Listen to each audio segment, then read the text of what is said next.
How to share your screen on Zoom. Now, that's what I'm going to show you guys in this pretty quick and easy step-by-step tutorial. So if this video was helpful to you, then please do let me know in the comments, but let's get started right away.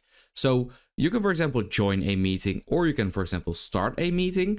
Now, joining and creating your own might end up being a little bit different, because if I were to create my own real quick, then over here at the bottom, I can actually click on share screen. But this option might not be available for you when you join someone else's meeting. Now, why is that? Well, if you open up the advanced sharing options, then right over here, you can, for example, see who can share, host only or all participants.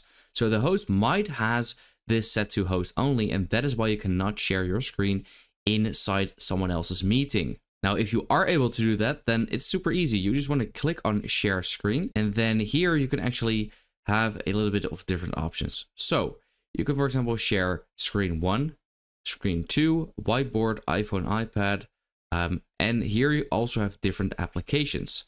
So OBS, my files, Spotify, Discord, Google. So if you would like to share a specific application or tab, then you can check that here out. If you want to share your complete screen, then you should choose one of these two.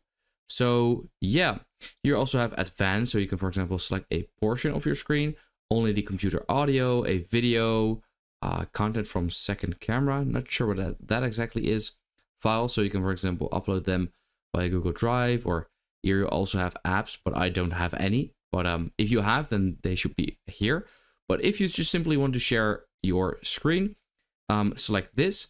And also here it also says share sound. So if you would like to share your sound of your screen as well, then definitely enable that. And then here you also have the option to optimize for video clip, optimize screen sharing for viewing video clip. So yeah, you can also decide that. So I'm going to enable sound. I'm going to share my screen 1, so my first monitor, and then click on share. And then now it will actually look like this. So you are screen sharing is what it currently says, and this is what people will see. So now I can actually start doing things. So you can now see over here that my folder is here as well, which is great. And yeah, that's it. So if you would like to stop sharing, simply click on here, and that immediately stopped it. So I hope this video helps you out. If it did, please let me know in the comments, and I will see you next time.